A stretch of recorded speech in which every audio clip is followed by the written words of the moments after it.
toute jeune entreprise. Dans un instant, une autre nouveauté portée et développée par un jeune entrepreneur. Ça s'appelle Luli Frenchy et ces lunettes, vous le verrez, pas comme les autres. À tout de suite. Eh bien, voici une idée, je dirais presque toute simple, qui s'est transformée en joli business. Direction Lyon tout de suite pour retrouver Paul Morlet. Bonjour. Bonjour. Vous êtes le président fondateur de Lulu Frenchy. Alors, qu'est-ce que c'est, cette belle Lulu idée? Frenchy, qu'est-ce que c'est? C'est en fait une marque de lunettes personnalisables qui vous permet de créer une paire de lunettes avec votre logo sur les verres, une image, la photo d'un ami, tout en préservant votre vision. Donc le concept est super simple, c'est une pellicule micro-perforée qui est collée sur le verre, et vous choisissez votre monture, votre couleur de monture, le message, et vous la recevez le lendemain chez vous, de partout dans le monde. Ouais. Alors ça s'utilise déjà pour des bâtiments d'entreprise. Si vous passez sur Paris, vous verrez que notre bâtiment est aux couleurs de la nouvelle chaîne du groupe actuellement, RMC Découvert. C'est tout le bâtiment qui est finalement coloré, ce sont les vitres, et puis à l'intérieur on voit très bien la lumière. Et ce concept-là, vous l'avez développé sur les verres de lunettes de soleil finalement. Tout à fait. Ouais. Donc c'est pas plus compliqué que ça. Dans l'idée, il a fallu adapter en fait la technologie un petit peu pour que ça s'adapte sur des petits formats et être réactif et arriver à faire de la pièce à l'unité. Ouais. Donc c'était le défi de Lulu Frenchy aujourd'hui. Et donc on s'est rapidement tourné vers les entreprises pour pouvoir proposer ce service à plus grande échelle. Ouais. Alors on va voir le développement. Je parlais d'idées formidables. On verra qu'il y a des chiffres qui sont assez exceptionnels tout à l'heure. Mais comment vous est venue cette idée? Parce que l'école, c'était pas trop votre truc, il faut quand même le dire. Oui, je me souviens, c'est ça. Ouais, je vois même dans votre parcours au dernier de la classe au collège. Bon, on vous a orienté vers un BEP électricité, et puis sans conviction non plus, vous passez un bac pro en alternance à la SNCF dans l'informatique, pas plus convaincu. Et puis un beau jour, en regardant la télévision, une partie de poker, vient le déclic, c'est ça? C'est ça, tout à fait. Et vous vous dites, dans le poker, il y a de la pub partout, sauf sur le visage des joueurs. Si on prenait des lunettes avec de la pub dessus. Exactement. Voilà, c'était pas plus compliqué que ça, et c'était le truc à faire, je pense. Mais c'est incroyable. Quand je dis que c'est une formidable idée, parce que votre entreprise a été créée en 2010. Aujourd'hui, tenez-vous bien, en 2012, 1 million d'euros de chiffre d'affaires, 500 000 paires vendues. Vous êtes déjà une douzaine, 350 points de vente en France, un partenariat avec le PSG, et puis il y a des stars comme Lady Gaga, par exemple, qui a porté vos lunettes. Ça, c'est un sacré coup de pub. Ça, oui, c'est... Qu'est-ce qui s'est passé? Comment se fait-il qu'elle ait porté vos lunettes? En fait, à la création de la société, on a dû envoyer beaucoup de lunettes avec le nom d'artistes sur les verres pour toucher en fait ce qu'on appelle des leaders d'opinion aujourd'hui, pour développer en fait finalement pas tant la marque mais le produit qui n'existait pas. Il fallait vraiment le démocratiser. Et c'est grâce à des gens comme ça, en fait, qui ont une visibilité infinie, je dirais, que le produit s'est fait connaître et qu'on a pu rentrer finalement dans plusieurs milieux sur ce produit, pour vendre dans plusieurs milieux notre produit. Ouais. Vos clients, ça c'est les stars, ça aide bien, mais c'est essentiellement des entreprises qui font des goodies, si j'ose dire, avec ces lunettes. Voilà, c'est beaucoup d'entreprises, ouais. Parce que ça change du stylo, de la clé USB ou du t-shirt. C'est clair. C'est un produit sympa qui s'adapte finalement à tout le monde, parce que tout le monde porte des lunettes aujourd'hui, et il n'y a pas plus visible que des lunettes, parce que c'est sur les yeux, on regarde les gens au visage et pas ce qu'ils ont dans la poche. Donc c'est vraiment le produit un peu qui est un peu fun, un peu décalé, mais qui plaît aussi bien au corporate, donc à des banques, à l'assurance, qu'à des boîtes de nuit. Et tout le monde trouve ça un peu amusant, et tout le monde veut les siennes, et en plus avec le délai super court qu'on a, parce qu'on assemble ça en France, il n'y a pas de raison de pas craquer sur le produit, voilà. Ouais. En plus, c'est bien vu, effectivement, quand on parle à quelqu'un, on le regarde à peu près dans les yeux, ou du moins à travers ses lunettes, et on est sûr que la pub, on la voit. Exactement. Alors, ce qui est intéressant aussi, c'est que vous pouvez personnaliser donc ces paires de lunettes en ligne, donc pour le particulier cette fois-ci, c'est bien ça? C'est ça. Et il fait quoi? C'est-à-dire qu'il télécharge son logo, son image, ce qu'il veut, et vous ensuite vous allez lui proposer donc d'imprimer, parce que je crois que vous imprimez chez vous à Lyon directement ces petits films. Hein. Donc le concept en fait, c'est que l'internaute lambda peut aller sur lulufrenchy.com, en 3 clics créer sa paire de lunettes, donc choisir la monture et ce qu'il veut sur le verre droit et ce qu'il veut sur le verre gauche. Il valide et il la reçoit le lendemain de chez lui, de partout en Europe. Et ça coûte une 30aine d'euros? Voilà pour l'instant, mais ça va même baisser à une 15aine d'euros d'ici quelques jours. Est-ce que vous imaginiez, lorsque vous avez regardé cette fameuse soirée de poker, que le concept pouvait prendre aussi rapidement? Parce qu'aujourd'hui, vous avez changé de dimension, si j'ose dire. Vous êtes tout jeune, vous êtes un tout jeune créateur, je crois que vous avez 23 ans, c'est ça? 22 encore. 22 encore, pardon, je veux pas vous vieillir, excusez-moi. Mais vous vous êtes retrouvé avec un parcours scolaire, on l'a dit, un petit peu difficile tout à l'heure, et aujourd'hui vous êtes à la tête d'une entreprise d'une douzaine de personnes, certainement plus prochainement. Est-ce que vous vous attendiez à un tel essor aussi rapidement ?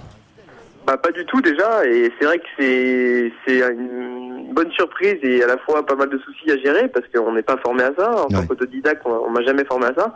Et j'ai dû faire face à des choses un peu compliquées, des situations un peu complexes, comme recruter des gens plus âgés que moi, plus diplômés que moi, et finalement devoir les gérer, les manager. Donc ça, c'est vraiment le plus compliqué quand on se lance et quand on n'a pas du tout de compétences là-dessus. Ouais. Mais enfin, en même temps, vous avez osé, quand vous disiez tout à l'heure, on a envoyé des lunettes un peu partout, y compris Lady Gaga, elle les a portées. Il n'y a pas qu'elle d'ailleurs, hein, il y a d'autres stars. Mais voilà. C'est aussi cette jeunesse-là et cette énergie-là qui a permis de déplacer des montagnes et d'arriver là où vous en êtes, quoi.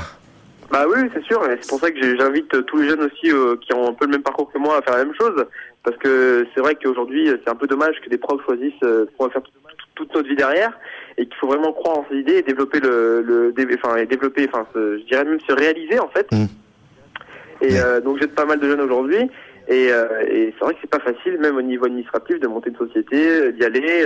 Il y a beaucoup de barrières à l'entrée qui sont faites, parce qu'on a c'est vraiment des procédures qui sont, je dirais, préhistoriques pour y aller. Donc j'ai lu quelque part que vous fustigiez effectivement les freins de l'activité et de l'innovation dans notre pays, et vous dites dans notre pays qu'il y a des cerveaux et des moyens, mais bon, on vous freine dans le développement. C'est ça, c'est l'administration, c'est la lourdeur.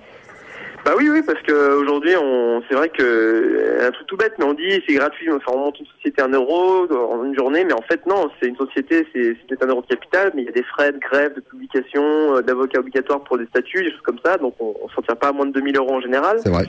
Le gars qui connaît pas, il a besoin de se faire conseiller, et une fois que c'est fait, il y a plein de papiers il y a plein d'organismes qui collectent de l'argent qu'on connaît pas, il faut expliquer pourquoi on collecte tout ça.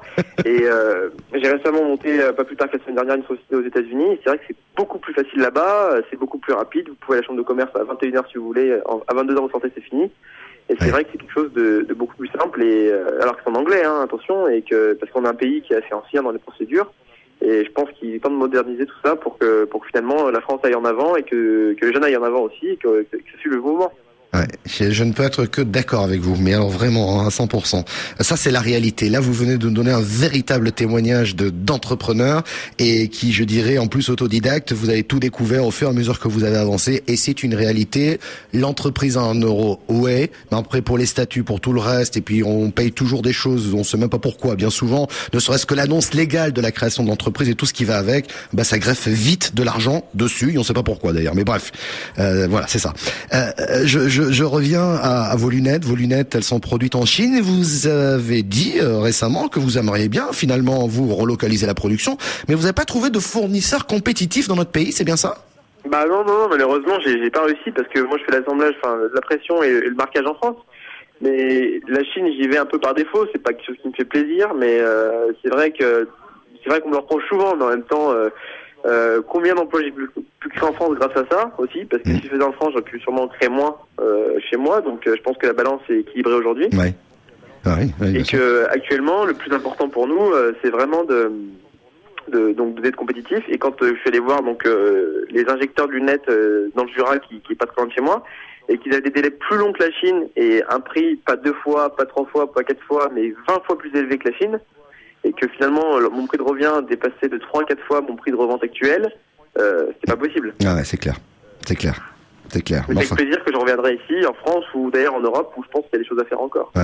Alors justement, quels sont vos projets aujourd'hui de développement pour Lulu Frenchy ? Bah déjà, c'est maximiser l'export, parce que c'est vrai qu'on n'est pas dans une phase actuellement qui est on n'est pas sur l'ascendant. Donc me baquer un peu avec tout ça, donc développer l'export au maximum. Et les États-Unis, pardon, excusez-moi, je coupe. Les États-Unis notamment, vous évoquiez tout à l'heure avoir créé une entreprise là-bas. Voilà, donc là c'est vraiment un défi pour nous parce que, et même pour moi personnellement, parce que c'est un endroit où tout le monde peut réussir, beaucoup de gens ont réussi avant moi, et ça met la pression, mais en même temps c'est un beau défi de le rêve américain entre guillemets, même si je sais pas j'ai pas le désir de m'installer là-bas du tout, mais c'est vrai que c'est un défi par rapport à la taille du marché, par rapport à l'innovation qu'ils ont sur place, et je pense qu'il y a beaucoup plus de lumière là-bas actuellement qu'ici. Donc c'est un vrai défi pour moi. Ouais. Donc ça c'est bien compris. C'est avant tout développer donc de nouveaux marchés autour de votre concept pour pouvoir le renforcer, j'imagine, et puis ensuite développer. Parce qu'après on peut développer d'autres choses autour de cette idée-là, non?